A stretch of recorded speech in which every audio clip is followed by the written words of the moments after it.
Get your hands on stylish t-shirts, hoodies, and more at wearbuff.com. That's wearbuff.com. And make sure to use the promo code TWB at checkout for 20% off your first order. Stay Buffalo proud with Wear Buff. The Buffalo Bills improved to 13-3 and secure the number 2 seed with a win over the Jets this week on the Wandering Buffalo podcast. You're now listening to the Wandering Buffalo podcast with your host, Justin Goddard.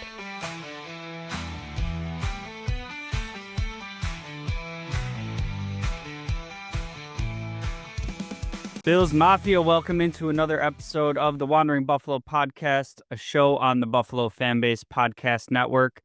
My name is Justin, and I am your host, and great time to be alive as a Bills fan. The Bills officially clinching the number 2 seed. So basically, we got the last week of the season against the Patriots here in really one of the most meaningless games I can ever think of. And there's no incentive for the Bills to win or lose, doesn't matter.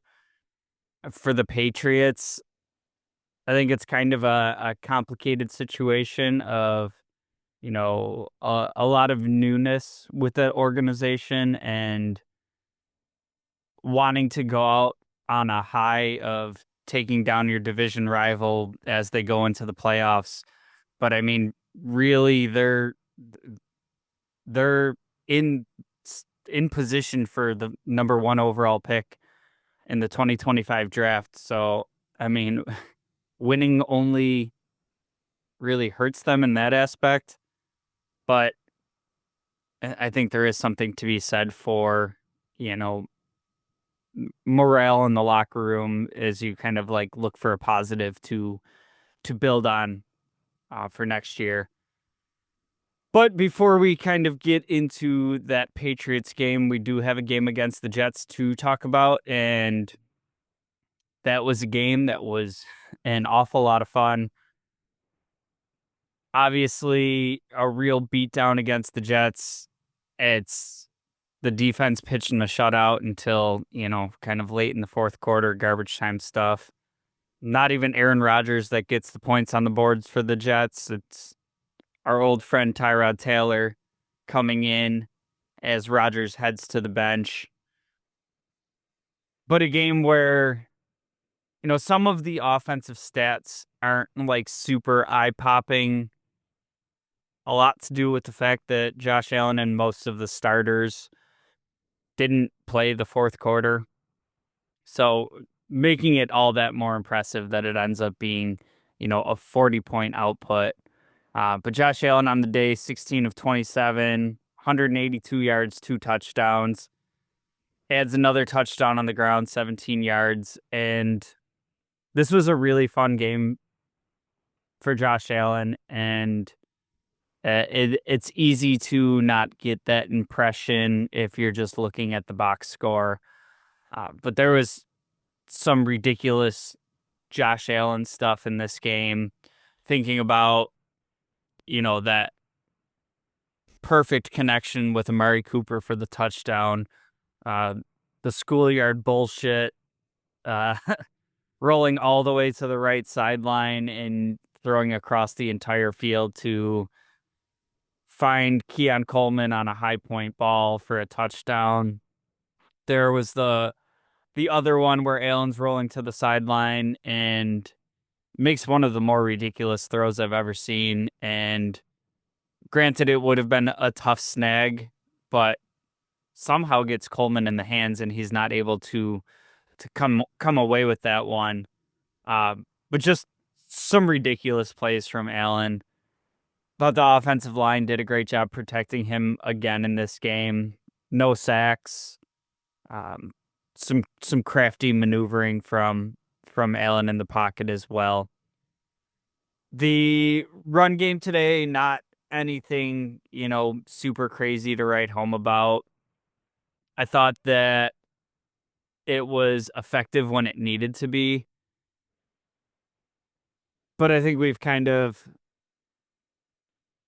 think we've kind of gotten used to seeing the running backs snap off like at least a couple bigger runs. There's nothing, super significant in this game.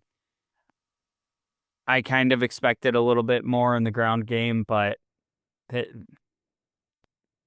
I'm pulling at hairs here if, my complaint is that, we didn't snap off any any long runs on the day. I mean, we won by 26 points. So, something to keep an eye on, I guess, as we move into the playoffs, but it's not something that I have any concern about. Our run game has been pretty damn effective in most games this year. In the receiving game, just as everybody had it on their bingo cards, everybody put this bet into their favorite sports betting site. Tyrell Shavers leading the team in receiving yards. He had a real nice little bubble screen type catch and run. Ends up taking his first career reception for a touchdown, 69 yards, which is just absolutely awesome. I mean, it kind of only speaks to, I guess, some depth options that we have at the position. Hopefully we don't have to see him play any sort of significant snaps. But for a team that invested in Curtis Samuel this offseason and got really next to nothing out of him, I'm not saying that Shavers is like an answer to replace him for this stretch run here, but it is encouraging seeing him in, live game action, being able to make a play. And for the player itself, like, how cool is that to have your professional career right now be 1 for 1 for 69 yards and a touchdown? Like, that's awesome. Super excited for this game from Amari Cooper. It's not eye-popping stats, but it's kind of the seeing a connection with Allen building. He goes 3 for 3 for 56 yards, comes away with the touchdown. But then after the game, Josh Allen's talking about how basically on his deep balls, he's trying to hit the receivers perfectly in stride and let them run with it, and basically not just hit the deep shot, but have it go for like a catch and run touchdown. And I thought it was interesting after the game, he was talking about, with having guys like Cooper and Coleman being able to take a little bit less off the ball and just give them a chance to come down with it. And I think we've seen that a little bit over the last couple weeks here, of kind of a willingness to just give them a chance at it, and the receivers rewarding him. So I think that's I think that's probably my favorite thing coming out of this game is kind of seeing that like mental recognition of it, of like, yeah, those plays are sweet when they're streaking down the sideline, they catch and run right into the end zone. But, on some of these deep shots, like if you just take a yard or two off the ball and the receiver has a chance at it, you're still talking like a 40-yard gain. Like that's pretty sweet too. So I think that could be a very meaningful piece as we head into the playoffs. Like I said earlier, Keon Coleman, a little bit of an up and down day. He ends up 3 receptions on 7 targets, 27 yards. Had that beautiful touchdown. The rough drop along the sideline, like I said, real tough catch to make. And then the other kind of, I guess we can call it like a glaring drop because it hits him in both of his hands, but it was, like on a quick slant. Josh Allen throws that ball with velocity. It's right on him. The ball gets tipped at the line of scrimmage. It's a little behind him. totally understandable drop. Still would like to see him come away with it. But is what it is there. And then just kind of rounding out the rest of the room, Matt Collins, 2 receptions, 33 yards. Shakir, 3 for 6 for 25. Kincaid, 2 for 2 for 24 yards. And then the running backs getting involved with some smaller catches in this game. I will say that I feel like I have to take as many opportunities as I can to just give Matt Collins a little bit of love. Mostly because of how critical of him I was early in the season. And, in hindsight now, it was kind of unfair. This is before Cooper got here.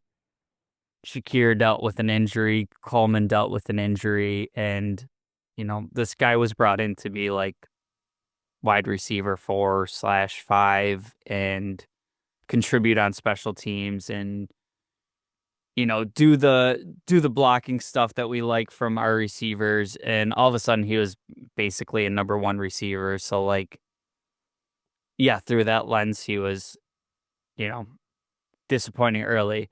But the player that we've seen as the season goes on, um, just like if you're watching the games, he's celebrating like every big play, every touchdown, like before it happens, like he sees a receiver like catch a seam and he's already celebrating the the touchdown to Keon Coleman. Like he's already celebrating it before Coleman catches the ball. And like, that's a pass coming from way down the field, all the way across the field. There's defenders there.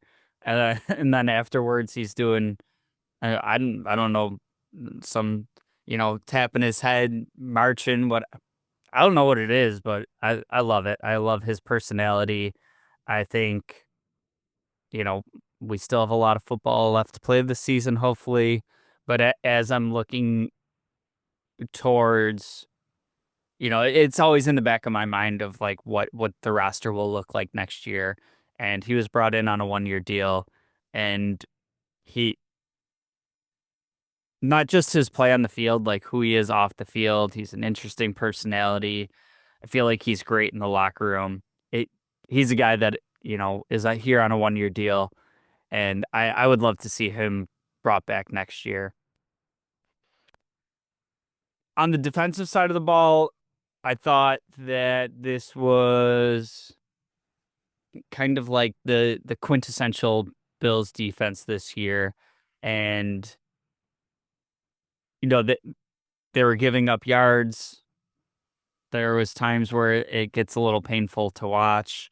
And then, they come away with some huge situational plays that change the complexity of the game.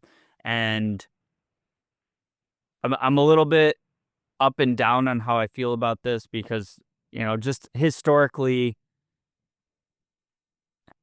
turnovers aren't, consistent into, you can't really rely on them as like part of your defense. Like, it's okay, we're going to give up 400 yards, but we will have 3 turnovers again this game. They're not always sustainable like that, so it's tough to plan for that.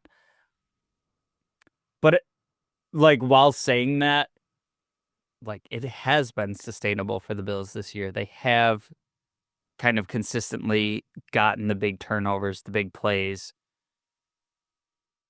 We'll see if it sustains through the playoffs as we kind of deal with higher level of competition. But in this game, it was super fun. We had a big man interception from Jordan Phillips. We had one from Benford. We had the forced fumble, I believe was Ed Oliver, recovered by Matt Milano. We had A.J. Epinesa get involved with a sack for a safety. Von Miller had a sack. Greg Rousseau and Daquan Jones combined for a sack, and Ed Oliver had one of his own. So, a team that we have seen some concerns with the defensive front over the past, however many games. Pass rush is able to get going in this one. I do, kind of factor into that equation that, it's the Jets. Aaron Rodgers isn't as mobile as he used to be.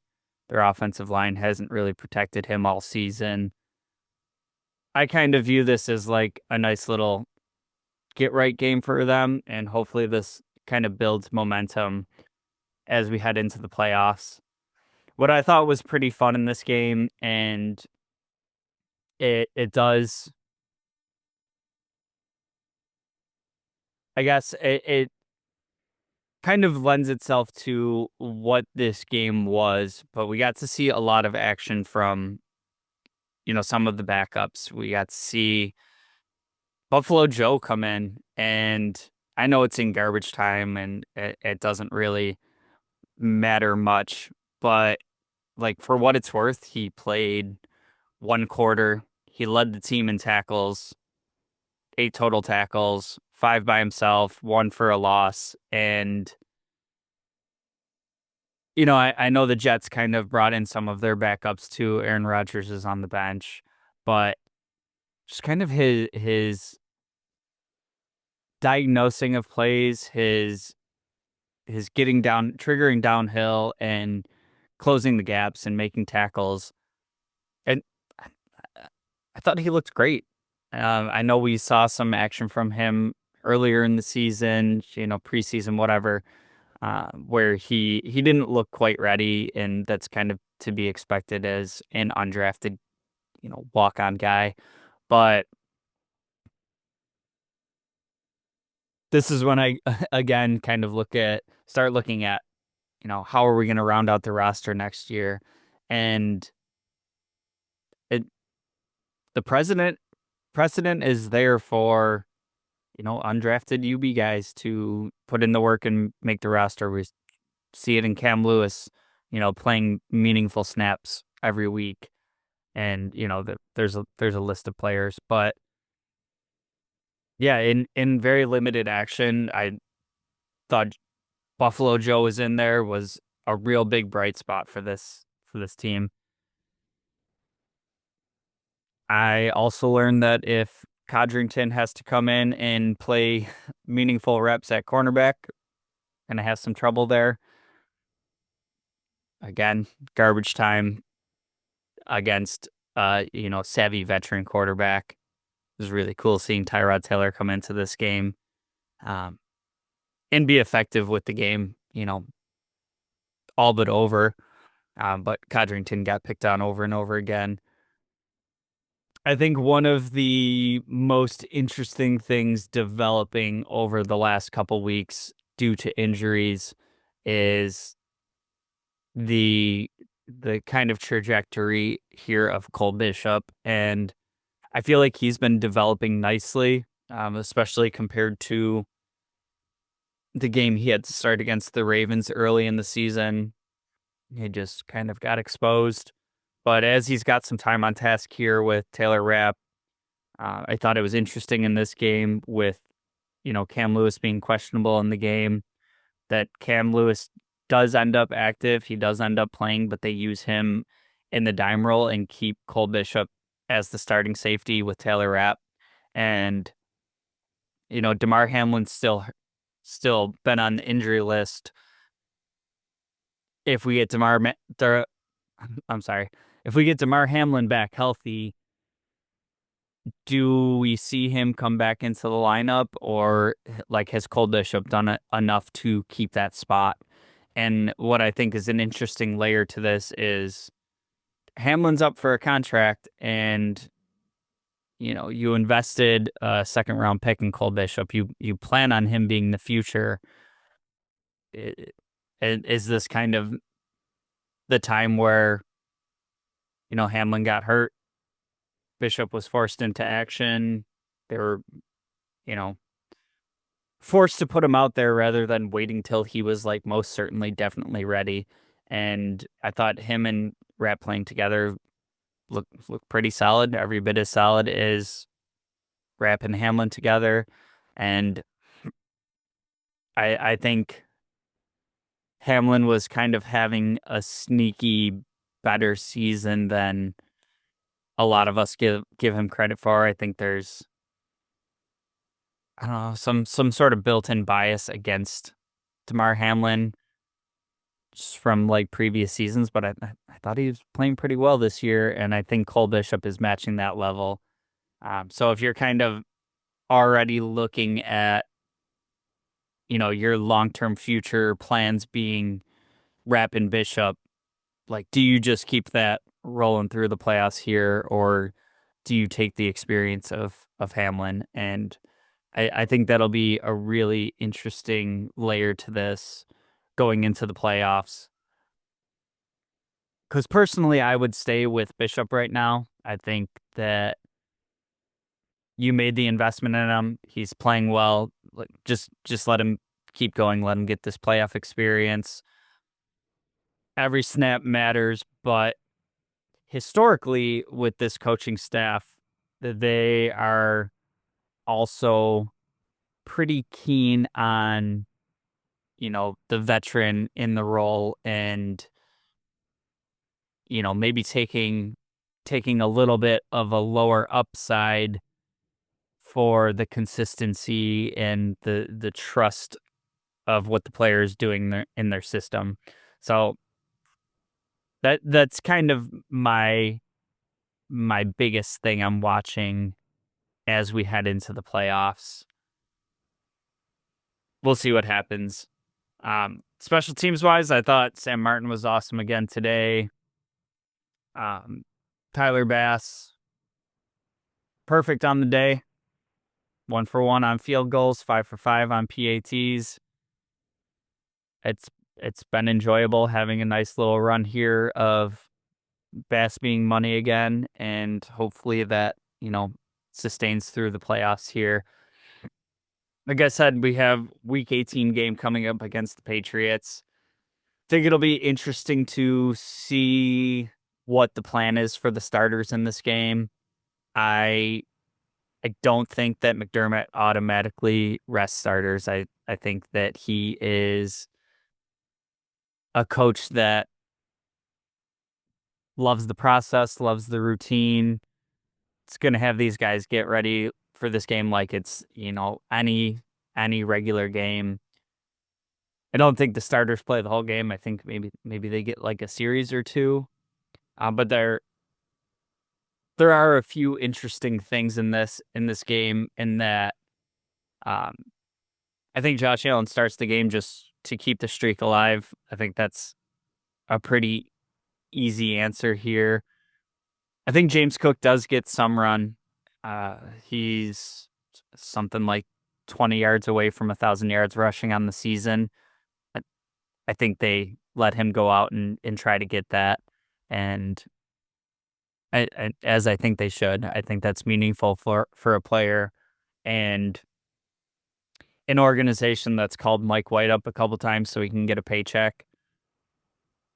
Pretty confident that they're going to do what they can to let Cook hit that milestone.